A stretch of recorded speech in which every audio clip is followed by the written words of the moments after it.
Assalamualaikum warahmatullahi wabarakatuh. Kami di sini akan mempresentasikan PKM Riset Eksakta dengan judul Penambahan Bioaktif Peptida Kolagen Ikan terhadap Kualitas Yogurt. Tim kami beranggotakan dengan ketua kelompok saya sendiri yaitu Yinta Royanta dan anggota saya Maurisyana Widianti Bahtiar dan Supriyanto. Dengan dosen pendamping yaitu Mustafa Hilmi SPT MSI. Hal yang melatar belakangi kita memilih yogurt karena pada yogurt itu mengandung nutrisi karbohidrat yaitu sebesar 98%, sedangkan untuk non-lemak cair susu itu mengandung 54%. Namun pada yogurt itu memiliki kandungan nutrisi yang masih kurang seperti adanya kalsium, vitamin D dan juga kalium. Sehingga kita perlu adanya diversifikasi pangan dengan fungsional dengan menambahkan komponen aktif yang mampu meningkatkan kualitas yogurt yaitu seperti kolagen. Kandungan asam amino kolagen ikan seperti prolin dan glisin sebagai antioksidan mampu melindungi dan radikal bebas yang menyebabkan kerusakan pada sel.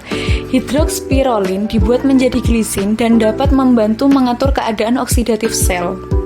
Rumusan masalah yaitu yang pertama, bagaimana pengaruh penambahan bioaktif peptida kolagen ikan terhadap protein dan antioksidan, dan yang kedua yaitu bagaimana pengaruh penambahan bioaktif peptida kolagen ikan terhadap pH dan asam laktat. Untuk manfaatnya yaitu yang pertama, untuk mengetahui pengaruh bioaktif peptida kolagen ikan yang ditambahkan ke proses pembuatan yogurt terhadap protein dan antioksidan. Yang kedua, untuk mengetahui pengaruh bioaktif peptida kolagen ikan yang ditambahkan ke proses pembuatan yogurt terhadap pH dan asam laktat.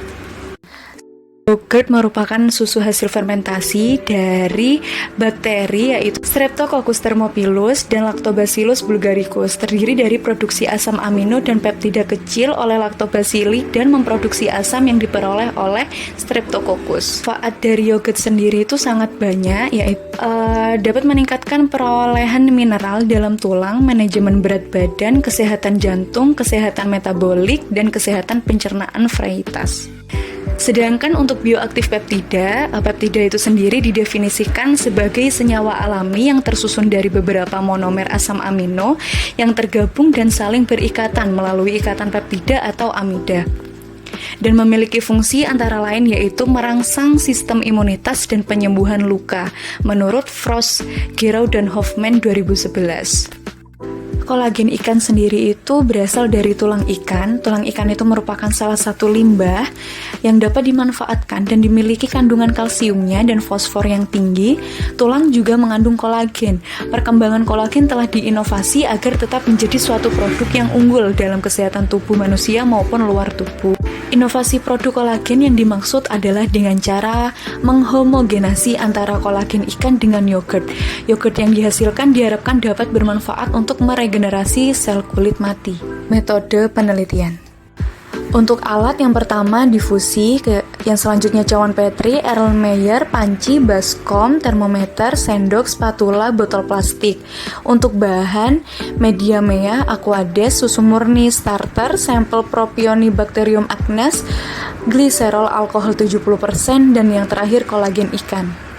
Berikut prosedur penelitian. Yang pertama, susu murni dipasteurisasi menggunakan metode HTST atau High Temperature Short Time, yaitu dengan suhu 70-75 derajat Celcius selama 15 detik, lalu disusul dengan susu yang telah dipasteurisasi didiamkan dengan suhu ruang sampai suhu mencapai 40 derajat Celcius, dan ditambahkan kolagen ikan sesuai dengan perlakuan, yaitu ada 3 perlakuan. Yang pertama 2,5%, yang kedua 3,5%, yang ketiga 5,5%. Setelah susu mencapai suhu tersebut, masukkan starter 3-5%. Lalu aduk hingga homogen tetapi dengan satu arah, lalu diinkubasi selama 8-24 jam dengan menggunakan suhu ruang. Dan yang terakhir yaitu dilanjutkan analisa penelitian, yaitu ada uji aktivitas antioksidan dan juga uji aktivitas antibakteri dengan Propionibacterium acnes. Baik, untuk jadwal kegiatan sendiri pada bulan pertama, persiapan awal kita lakukan pada minggu ke-1 dan 2. Selanjutnya koordinasi kelompok itu minggu ke-3 dan 4. Dilanjutkan bulan kedua yaitu melakukan penelitian dan pengumpulan data dimulai pada minggu 1 sampai dengan 4. Dan untuk bulan ketiga yaitu kita melakukan analisis dan hasil pembahasan dilanjutkan lagi bulan keempat, yaitu pembuatan laporan. Anggaran biaya yang kami perlukan, yang pertama perlengkapan yang diperlukan sebesar 3.555.000. Selanjutnya bahan habis pakai 4.445.000, perjalanan dalam kota 500, lain-lain 1.500.000, total 10 juta. Dan anggaran biaya ini sudah terlampir dalam proposal. Dan presentasi yang dapat kami sampaikan, kurang lebihnya mohon maaf. Wabillahi taufiq wal hidayah. Wassalamualaikum warahmatullahi wabarakatuh.